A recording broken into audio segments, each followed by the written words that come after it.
খুব সকালে পাখির কিচিরমিচির শব্দে ঘুম ভেঙে গেল। হুটহাট করে রওনা হলাম বরগুনা জেলা বেতাগী উপজেলার বিষখালী নদীর তীরে অবস্থিত দক্ষিণবঙ্গের অন্যতম প্রাচীন ও ঐতিহাসিক আধ্যাত্মিক কেন্দ্র হল মোকামিয়া দরবার শরীফের উদ্দেশ্যে। প্রতি বছর দেশ বিদেশ থেকে এখানে লাখো মানুষ আসেন, তবে এর আগে আমি কখনো আর এখানে আসিনি।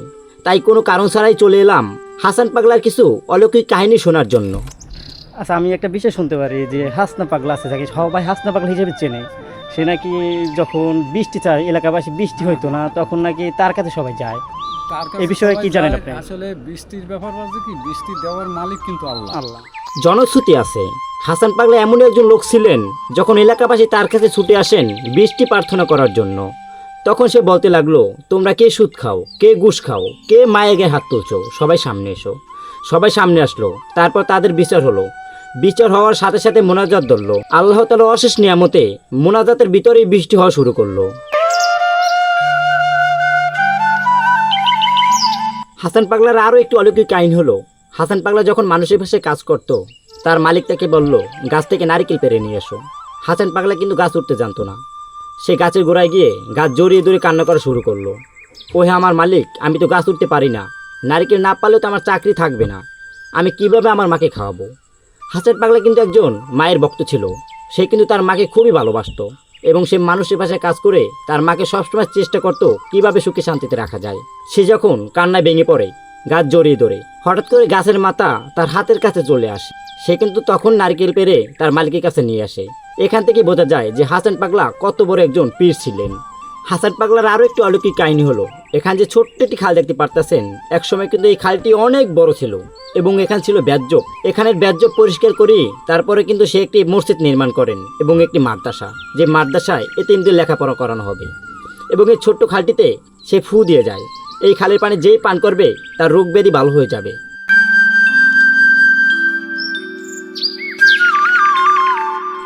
হাসান পাগলা এমন একজন লোক ছিলেন, আমি বেশ কিছু ভিডিওর ভিতর দেখি বাংলাদেশে যে বক্তা আছে ওলামায়ে কেরাম, তারা বলে যে হাসান পাগলা এমন একজন লোক যাকে গোটা বিশ্ব চিনে। সে কিন্তু গোটা বিশ্ব মানচিত্র দখল করে রাখে।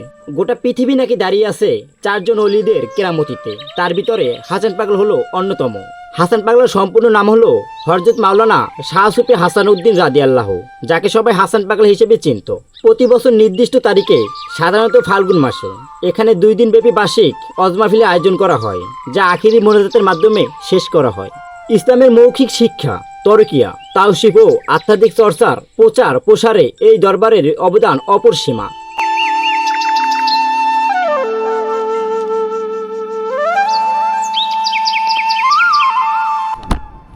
আচ্ছা, আমি একটা বিষয় শুনতে পারি যে হাসনা পাগলা আছে, যাকে সবাই হাসনা পাগলা হিসেবে চেনে। সে নাকি যখন বৃষ্টি চায়, এলাকাবাসী বৃষ্টি হইতো না, তখন নাকি তার কাছে সবাই যায়। এই বিষয়ে কি জানেন আপনি? আসলে বৃষ্টির ব্যাপার বলতে কি, বৃষ্টি দেওয়ার মালিক কিন্তু আল্লাহ। তারপরও ইল্লাহ হিসাবে উনি হয়তো কান্নাকাটি করিয়া চোখের পানি ফেলাই হয়তো আল্লাহর দিদার লাভ করছে। আল্লাহর দিদার লাভ করার পরে হয়তো বা আল্লাহ ওনার কথা শুনছে, উনি হয়তো মুখ থেকে যা বলে এগুলো আল্লাহ শুনছে। জি, আল্লাহ শুনছে বিভিন্ন রকম। উনি ব্যবহারজনের মাঝে যা অনেক দেখাইছে উনি, কারণ হইলো উনি ওই যে নারিকেল গাছে নারিকেল পাড়তে গেছে, কিন্তু নারিকেলের গাছ ওই মাথা নুইয়া এসে তার হাতে পড়ছে এভাবে। তারপরে এই যে এই ঘাটে পানিতে ফুদিয়ে গেছে, যে ওই কোনো রোগে বললে গেছে যে যদি কোনো রোগ হয় তাই এই ঘাটের পানি নিয়ে খাইও। এই যে পুষ্কুনি না, এটা খাল খালে ফুদিয়ে গেছে। হ্যাঁ, খাল। উনি তো মনে করেন যে খাঁটি আল্লাহর ওলি, এই দক্ষিণ বাংলার শ্রেষ্ঠ ওলি। যেমন এই শশী অবশ্যই কিন্তু উনি নদীতে জাপ দিয়ে পড়ছে যে ওই নদী ভেঙে যায়। কত দূর উনি সাঁতরাই গেছে, এখন অত দূর পর্যন্ত কিন্তু জায়গায় গেছে। আচ্ছা, এই যে আমরা তো শুনতে পারছি যে বাংলাদেশে 12 জন আউলিয়া আসছিল ইসলাম প্রচার করার জন্য, তার ভিতরে কি সে আছে? না, 12 জনের ভিতরে সে নাই। না, উনি তো বাংলার পীর। হ্যাঁ, বাংলার পীর। আর যে 12 জন আসছে ওরা তো ভারত থেকে আসছে, যে বাংলাদেশে আসে ইসলাম ধর্ম প্রচার করতে। যেমন শাহজালাল এর নেতৃত্বে সবাই আসছে, হযরত শাহজালাল। হ্যাঁ, এবং আপনি এখানের মেন খাদেম? হ্যাঁ, আমি এই জায়গায় এই দরবারের মুতাআল্লি বর্তমানে। আমার নাম আব্দুল বারী।